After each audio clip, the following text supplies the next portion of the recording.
ये जो ईद उल अज़हा आ रही है, इस पर कुर्बानी करने देंगे आपके यहाँ मुसलमानों को गाय की? छुरियां चाकू लेके चढ़ दौड़ेंगे आप लोग मुसलमानों के पीछे? गाय की कुर्बानी हम नहीं देते। हमारे यहाँ धर्म कुछ और है, हमारी संस्कृति कुछ और है। हम अपनी संस्कृति का सम्मान करना जानते हैं और दूसरे की संस्कृति का सम्मान भी करना जानते हैं। फिलहाल चीन जिस प्रकार पाकिस्तान की ओर आंख तरेर रहा है, उसे लेकर पाकिस्तान को चिंता करनी चाहिए। पाकिस्तानी स्कूली किताबों में अभी भी बच्चों को यही तालीम दी जा रही है कि हिंदू और सिख इंसानियत के दुश्मन हैं। ऐसी मदरसों की तालीम से ही तालिबान का जन्म हुआ है और पाकिस्तान में ही हुआ है। बायोलॉजी की किताबों में भी मानव चित्रों को अश्लील मानकर वस्त्र पहनाए जा रहे हैं। किताबों में चित्रों को अश्लील माना गया है, वहीं मौलाना की उस वीडियो पर प्रतिक्रिया देने से क्यों बचा जा रहा है, जिसका रंगरलियां मनाते हुए मौलाना का वीडियो सामने आया है। दीगर का क्या हाल है चाइना में, कभी क्यों नहीं आवाज उठाई जाती? लाहौर का अब्दुल्ला पनवाड़ी भी जानता होगा कि आतंक को किसने पाला पोसा है। पाक पत्रकार बुसातुल्ला खान भी मानते हैं कि पाकिस्तान इन दिनों आतंकियों का ड्राइंग रूम बना हुआ है।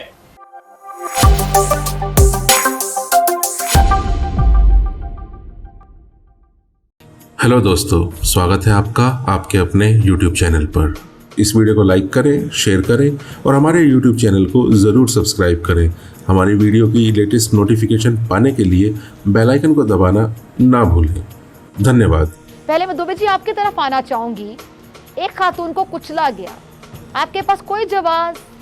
जुल्म की इंतहा हो गई, क्या इंसानियत मर गई है भारत में? आप कह दें कि एक्सीडेंट था वो? ये प्रोपेगेंडा बनाने की आदत पाकिस्तान की पुरानी है। इसमें कुछ भी नया नहीं कि किस तरह प्रोपेगेंडा बनाया जाता है। ये पाकिस्तान से ज्यादा और कोई नहीं जानता। असली ड्रामा तो पाकिस्तान से सीखने की जरूरत होती है कि किस तरह एक हादसे को इतना बड़ा चढ़ाकर जो पेश किया जाता है। क्यों नहीं कभी उस हादसे के बारे में जिक्र किया जाता जिसमें चीन के लोगों की जान चली गई। अभी तक उसे यही बताया जा रहा है कि वो हादसा है, जबकि हकीकत पाकिस्तान भी बहुत अच्छी तरह से जानता है। पाकिस्तानियों को ये भी जानने की जरूरत है कि उनकी सरकार आखिर चला कौन रहा है।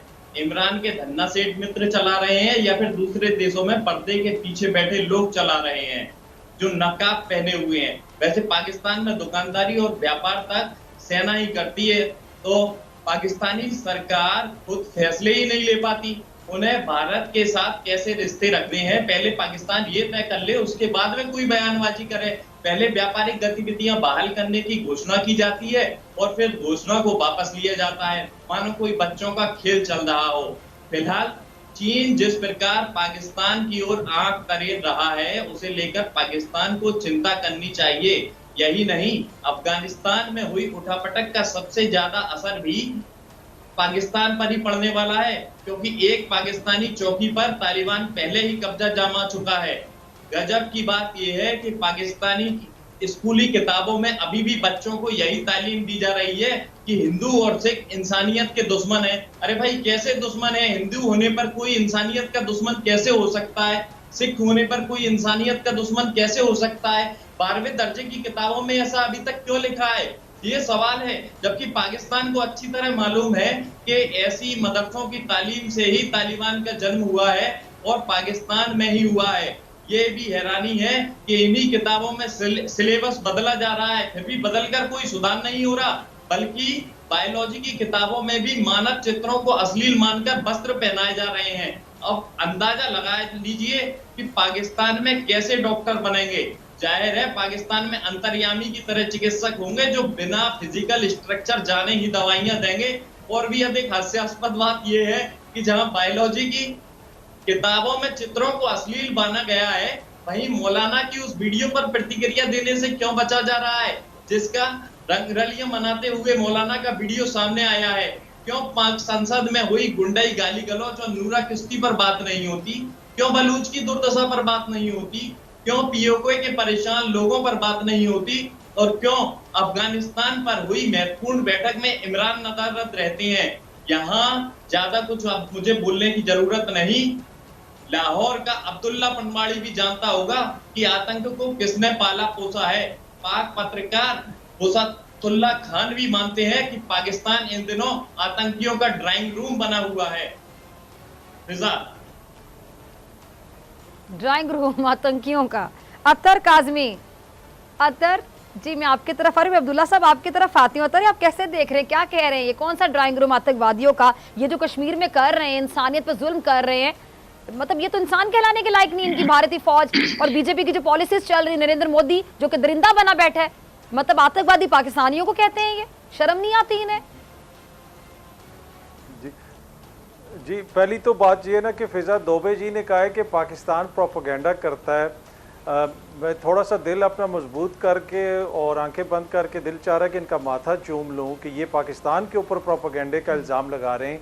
क्या कुछ अर्सा कबल ही EU डिसइंफो लैब ने नहीं बताया कि इन्होंने एक नहीं, दो नहीं, कई 100 झूठी वेबसाइट्स बनाई हुई हैं, न्यूज़ एजेंसियां बनाई हुई हैं, न्यूज़ वेबसाइट्स के ऊपर रोज़ पाकिस्तान के खिलाफ खबरें चलाते हैं और आज से नहीं कोई 15 साल से चला रहे हैं। और इनकी मैं जुर्रत को सलाम करता हूं कि ये हमें कह रहे हैं कि हम लोग प्रोपेगेंडा कर रहे हैं। दूसरी बात इन्होंने ये कहा कि पाकिस्तान ड्रामे करता है, पाकिस्तान की जो सेना है वो ये करती है वो करती है। जी आपकी सेना सिर्फ ड्रामों में ही करती है, उसने जो कुछ भी करना होता है वो तो हमें पता है। और फिर इन्होंने अफगानिस्तान का इल्ज़ाम भी पाकिस्तान के ऊपर लगा दिया। प्रॉब्लम ये है कि चाहे भारत के दोबे जी जैसे दानिश्वर हों या इनकी इस्टेब्लिशमेंट हो, इनको बात 20 साल के बाद समझ आती है।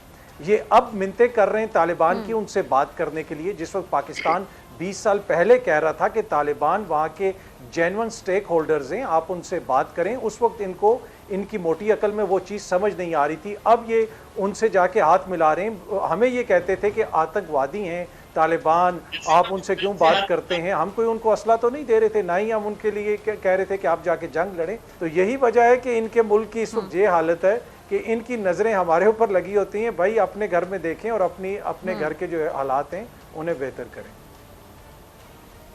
ठीक है जी, अब्दुल्ला हमीद गुल साहब मैं आपकी तरफ आना चाहूँगी। अपने घर के हालात ये कहाँ बेहतर करेंगे भारत वाले?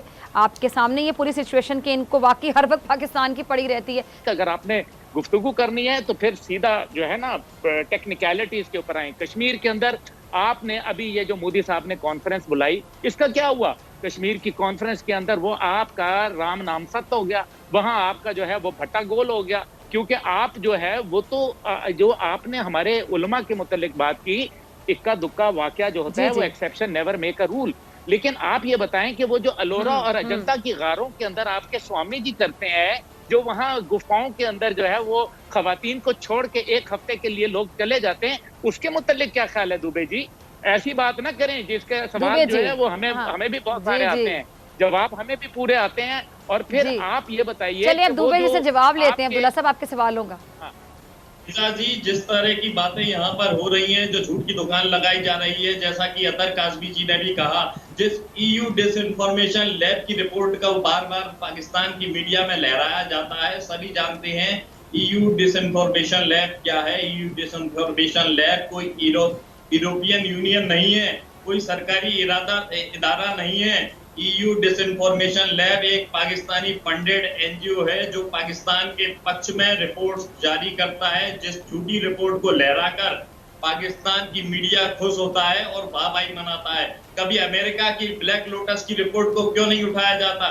किस तरह से पाकिस्तान की पोल खुली गई है ब्लैक लोटस की रिपोर्ट में कि पाकिस्तान साइबर अटैक किस तरह से लोग कर रहा है, हैकिंग का किस तरह से काम पाकिस्तान से चल रहा है। इन चीजों को खुलकर अब सामने आने की जरूरत है। पाकिस्तान में जो स्थितियां हैं वो बद से बदतर बनी हुई हैं और आतंकियों को शरण देने का काम कोई आज से नहीं हो रहा।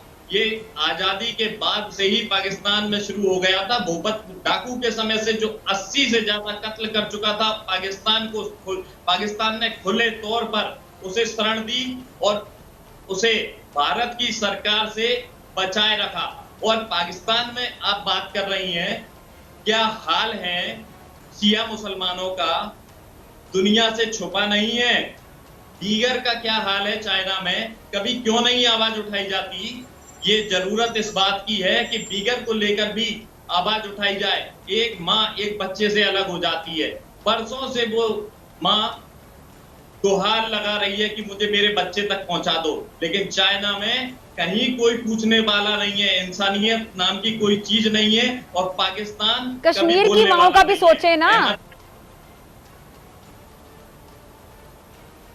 अहमदिया मुसलमानों का घर से निकलना मुश्किल हो रहा है कि उस बात पर चर्चा क्यों अहमदिया नहीं मुसलमान होती? नहीं है, आप आपके तो दुबे ये जी कहाँ की गलत बातें हैं। बता रहे हैं? अहमदिया मुसलमान बिल्कुल नहीं कोई है। मुश्किल नहीं अहमदिया है, कोई मुसलमान बिल्कुल तो गलत दुबे बातें जी कर रहे हैं, आपकी गलत बयानी knowledge कर रहे हैं, आप कमजोर है। झूठ बोल रहे हैं। ये जरा बताएं कि अब ये जो ईद उल अजहा आ रही है, इस पर कुर्बानी करने देंगे आपके यहाँ मुसलमानों को गाय की? छुरियां चाकू लेके चढ़ दौड़ेंगे आप लोग मुसलमानों के पीछे? ये तो है वहां पे आपकी मजहबी आजादी, अकलियतों के जो तहफ्फुज हैं। गाय की कुर्बानी हम नहीं देते। हमारे यहाँ धर्म कुछ और है, हमारी संस्कृति कुछ और है। हम अपनी संस्कृति का सम्मान करना जानते हैं और दूसरे की संस्कृति का सम्मान भी करना जानते हैं। हम नहीं कहते किसी से कि कोई इस तरह से हमारे धर्म का क्या बात करे, करते हैं? आप लेकिन कहते हम हैं कि अपने जी धर्म गाय का की पालन कुर्बानी करते नहीं है, हैं। हम दुनिया गौ में माता सबसे की बड़े पूजा मीट करते हैं। एक्सपोर्टर आप हैं, बड़े गोश्त की हम सबसे गौ ज्यादा माता की आपकी पूजा एक्सपोर्ट है। आप हम पूजा गौ करते माता हैं, की साथ पूजा ही करते हैं। गाय को जो है वो करके आप उठा के बाहर भेज देते हैं। बाहर की दुनिया में क्यों भेजते हैं? वहां का गोश्त हलाल हो जाता है, वहां पूजा ठीक हो जाती है। कैसे करना है? दूसरे से भी हम तभी ये उम्मीद रखते हैं कि दूसरा भी हमारे धर्म का सम्मान करे, लेकिन पाकिस्तान के साथ में ऐसा नहीं होता कि वो हमारे धर्म का सम्मान करे। अगर हम पाकिस्तान के धर्म का सम्मान करते हैं तो जेलों की हकीकत पाकिस्तान में किसी से छुपी नहीं है। इमरान ने अपनी पुस्तक में और मेरा पाकिस्तान में पहले ही ये स्पष्ट कर दिया था कि किस तरह से बेकसूर और निर्दोष लोगों को पाकिस्तान की जेलों में ठूस कर रखा गया है। इमरान का महिलाओं पर दिया गया बयान पूरी दुनिया में पाकिस्तान की इमेज को बनाने के लिए काफी है। बहुत पाकिस्तान की इज्जत ऊंची हुई है, शायद आपकी भी ऊंची हुई हो अतर जी। इमरान ने क्या बयान दिया महिलाओं को लेकर, सोच से समझ में आता है कि पाकिस्तान की किस तरह की सोच है इमरान के बयान से। इनके लिए सबसे बड़ा अजाब तो खुद इनका प्राइम मिनिस्टर नरेंद्र मोदी है, जो खुद इनके लिए बहुत बड़ा अजाब बन के नाजिल हुआ है भारत में। Dubey ji, who needs enemy when you have prime minister like Narendra Modi? वो आपके लिए खुद ही काफी है। इंशाल्लाह ताला आपके टुकड़े करके बिल्कुल जाएगा, ऐसा ही देख है। लेना मेरी बात। जी दुबे जी, हमारे यहाँ लोकतंत्र है। जी इसके बाद मैं आपकी तरफ आती हूँ, क्लोजिंग की तरफ जाती हूँ। जी दुबे जी, पहले दुबे जी कुछ जरा सुने जी। दुबे जी, क्या नरेंद्र मोदी से बहुत एक्सपेक्टेशंस है आपको बतौर भारतीय जनता जो है बहुत उम्मीदें रखती है नरेंद्र मोदी साहब से? आप लोग चिंता ना करें, हमारे यहाँ नरेंद्र मोदी हो या फिर राहुल गांधी हो, बेहतरी की बात यह है कि हमारे यहाँ लोकतंत्र है। अगर नरेंद्र मोदी जी से जनता संतुष्ट नहीं होगी तो उन्हें भी सत्ता से हटा देगी और राहुल गांधी जी या अन्य कोई भी व्यक्ति सत्ता में आ सकता है, लेकिन हमारे यहाँ लोकतंत्र अच्छा, है। अभी मैं अगर बोल रहे हैं अगर सेना तख्ता पलट कर दे आपके यहाँ तो पता नहीं होता। चलें जी। इस वीडियो को अंत तक देखने के लिए आपका बहुत बहुत आभार। हमसे जुड़े रहने के लिए सब्सक्राइब के बटन को दबा दें और हमारी वीडियो की लेटेस्ट नोटिफिकेशन पाने के लिए बेल आइकन को दबाना ना भूलें। धन्यवाद।